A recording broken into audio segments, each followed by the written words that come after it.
Hello, welcome back. This is James Herrera from UXShape. Today I'm going to be doing a slider with an indicator, and we're going to be prototyping. Once we slide through this, we want to replace this indicator. I got this message from the actual forum, and but I'm going to be redesigning this slider to make sure we understand it from the beginning. So let's get started. Let's assume this is our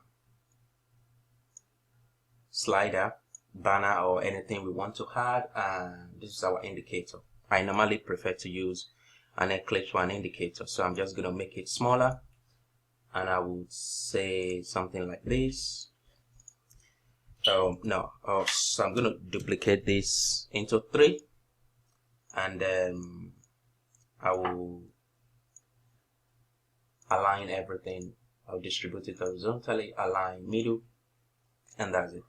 So what I'm going to do next is I'm going to add an interaction with this. So I don't need to convert this to dynamic panel, or the example file I got as a dynamic panel for an indicator, which is not really necessary.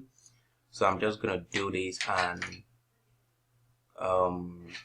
do an interaction, and I'm just going to say on mouse over, on mouse over. So I'm just going to make the fill color, I'll just change it to black. On mouse down, I'll change the fill color to black as well, and on selected, I'll change the fill color to black. And disable, I'm just gonna leave it as it is. So we have this we have our indicator set up. Now what we need to do, we need to have this slider here. So I'm just gonna convert this to dynamic panel, and I will make this a 3-state. So I'll first name this, I'll say slider, and I will make this I'll just make it a 3-state because we have 3 types of indicator.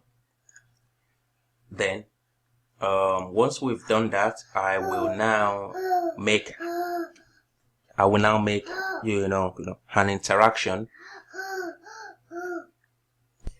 So we're going to make this interaction here, and once we change the slider, we're going to have an indication shows up. So let's just do our interaction. So let's give our slider, I'm just going to give it blue, and I'll just copy it and paste it. In the second one, I'll name this let's say black, and I will go to the state 3, and I will name this let's say red.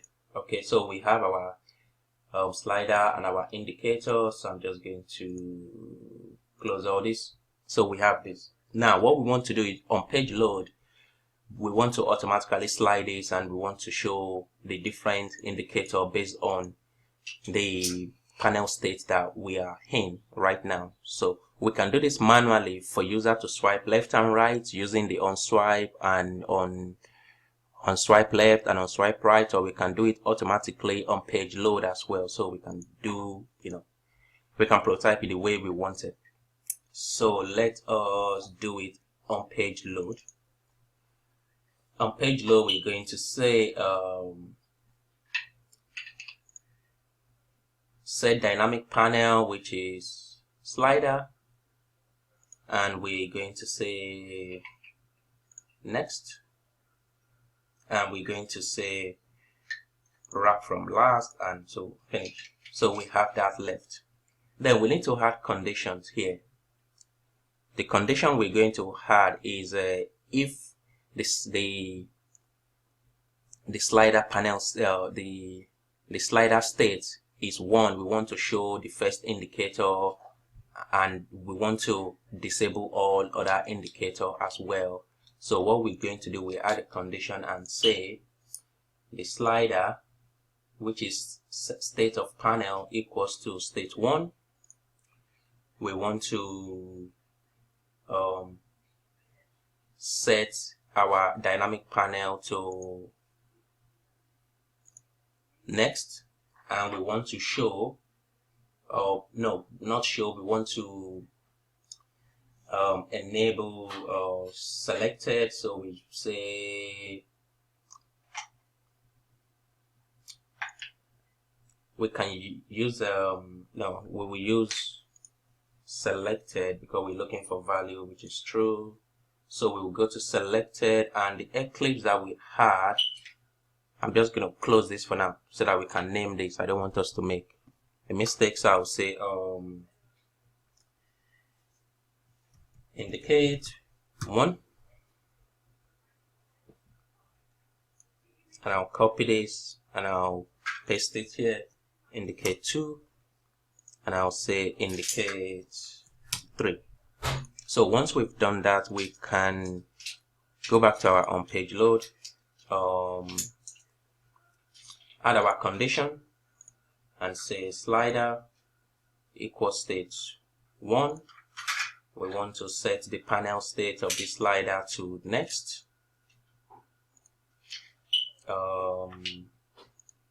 Next. Let's repeat it. This, depending on what we want to do, and we can say selected. So we say indicate 1. We want to set the value to selected state.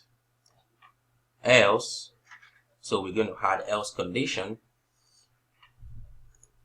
We're going to add an else condition, which is else if. We add else condition, which is if the slider state is 2, we want to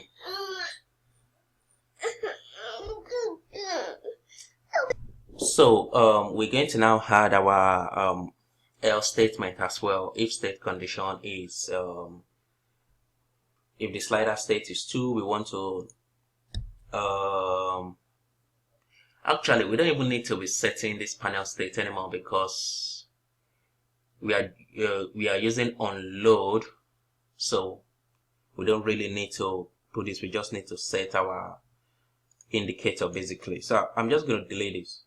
I'll put this selected indicator 2, value true, and I'm going to add the third one, which is if our slider state is 3, I'm just going to say selected indicator 3 and value is true. So I think we need to adjust this first case, which we don't really need.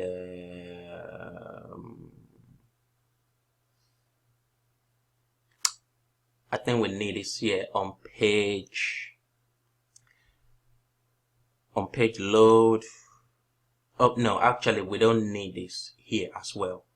So we're going to remove this and say if that is true, indicator is 1, because what we want to add on page load to the page exactly, not to the dynamic panel. So we're just going to add that.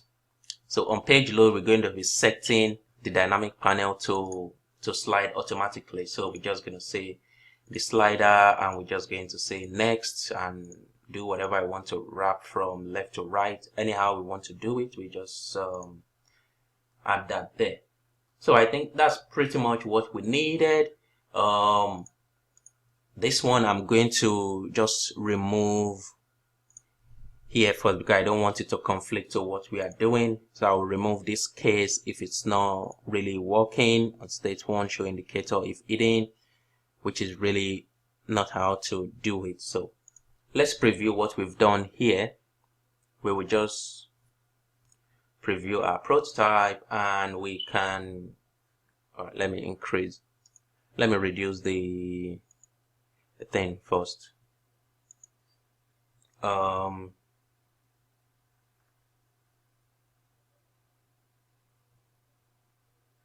Okay, yeah, we have that, but we still need to change the indicators. So I'm going to go back to Azure.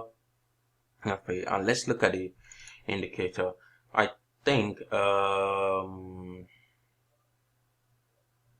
yeah, we can leave that delay panel state change. This is working fine. On slider wrap next, we will change this So let's go to the unload. We will actually let me see if we need to use it on load or on show. Okay, we don't need to put it on load. We need to put it, I think, on panel state change. So I'm gonna cut this and let's add it on the on panel state change. Let's see if that works.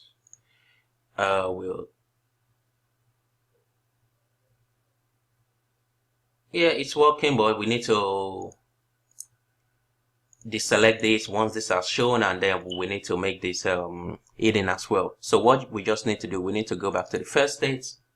So we say this indicator, the first indicator will be true, the second indicator we need to make that false, and the third indicator we need to make that false.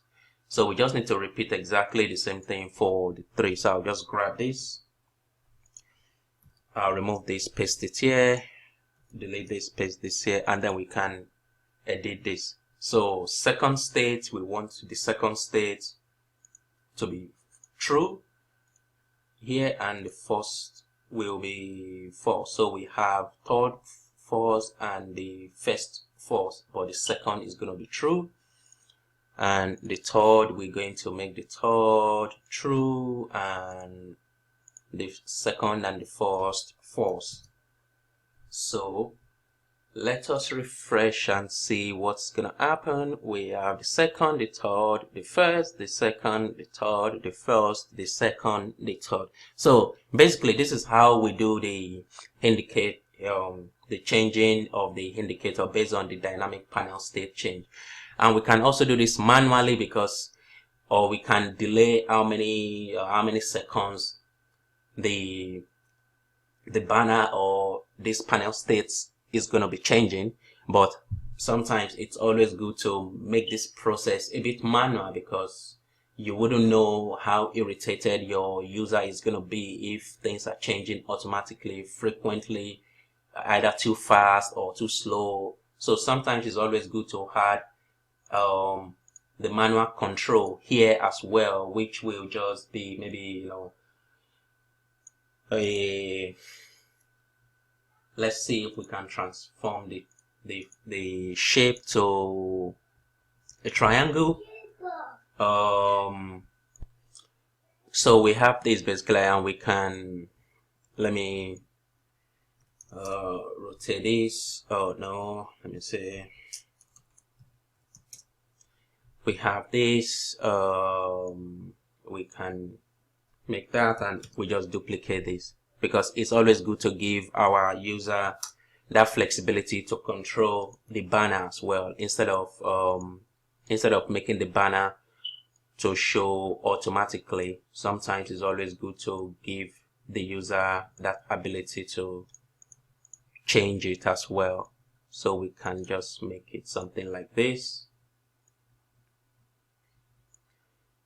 This is 134, yeah, that's fine.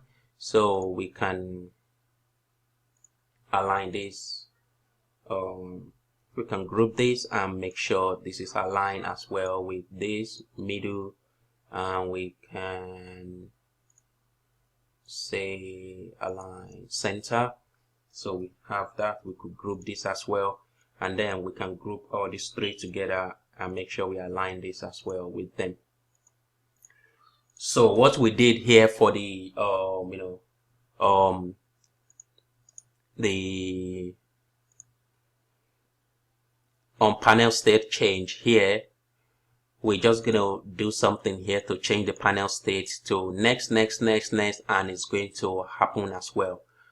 And same thing, but if we've already done this automatically, then we might not need to add this. So the best way I would do it is to add a manually changing of the panel state change, and then this indicator will change according to the panel state change.